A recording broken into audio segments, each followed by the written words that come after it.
Welcome back, wonderful customers. Thank you so much for joining us today. Today I'm joined by Jacob. How you doing, Jake? Well, thanks, Pat. Good, good. He's one of our sales representatives here at Amtech, and we are talking defibrillators today. So Amtech stock HeartSine defibrillators, and Jake's here today to talk to us a little bit about what they do and why we think they're so important. So Jake, my first question to you would be, what does a defibrillator do? Good question, Pat. A defibrillator is a device used for the treatment of sudden cardiac arrest. Now, sudden cardiac arrest is the sudden and abrupt loss of heart functionality. Not to be confused with a heart attack, which is a blocked blood vessel which damages the heart. So this has to do with the electrical conduction system in the heart. So this disease in itself, sudden cardiac arrest, kills about 1,500 people per annum in New Zealand. Wow. So quite high. But a defibrillator is a device used to increase the chances of survival by about 40%. In a nutshell, it's a portable device used for assessing the heart rhythm and delivering a shock to the patient to restore a normal heart rhythm if required. So Jake, my next question would be, why is it so important that we have a defibrillator on site or nearby? Pat, that's a really good question. With sudden cardiac arrest, it's all about early defibrillation. So that's getting the patient shocked as soon as possible. So chances of resuscitation, they decrease by 7 to 10% every minute after collapse. So an ambulance, for instance, do ambulances have defibrillators on board? Yeah, they do. Yeah, they do. But the question I've got to ask you is, will they arrive in time? So the ideal shock time from patient collapse to shock is 3 to 5 minutes. Okay. So would an ambulance arrive in that time at your premises? It's a risk. It is a risk. And if the ambulance isn't going to arrive, where is the nearest defibrillator to you? So Jake, I don't know an awful lot about defibrillators, but one thing I have noticed over the past year or so is that they're becoming increasingly more popular. So I imagine there's a lot of different brands out there. Why would someone want to pick a HeartSine monitor? Good question, Pat. And you're right, there are a lot of models, and there's probably 3 main reasons that somebody would choose a HeartSine. Okay. There are many, but 3 main ones. Yep. Firstly, the high water and dust protection. Sure. So rated at IP56. Yep. Great for high moisture environments and high dust environments, workshops, public pools, things like that. The second reason is they've got an integrated pad and battery pack. So that's a one-change maintenance thing. So what does that mean practically? Practically, it means that there's one date. Okay. So both the batteries and the pads expire on the same date. Oh, great. Just change it out once. Okay, awesome. Yep. Finally, they are very compact, portable, and lightweight. Yep. So this one here is actually only 1.1 kilos, very lightweight. Nice and light. So as well as being portable and being able to take it around, it also comes with a range of mounting options. So you can, hang it on a wall, put it in a visible and accessible location, make it available to the public.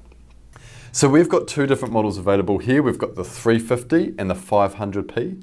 What's the major differences between them? So the key difference between these two is the real-time CPR feedback. Okay. So defibrillation is the easy part, CPR is hard.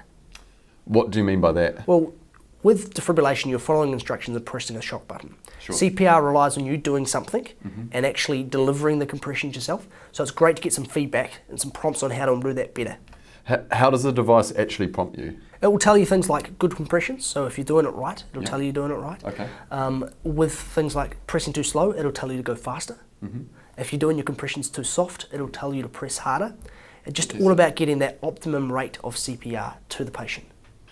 So Jake, for someone like me who hasn't received any training in these devices, how easy are they to use? They're very, very simple, Pat. Okay. They are designed as a public access defibrillator. Okay. So designed for anybody with no training to use. Okay.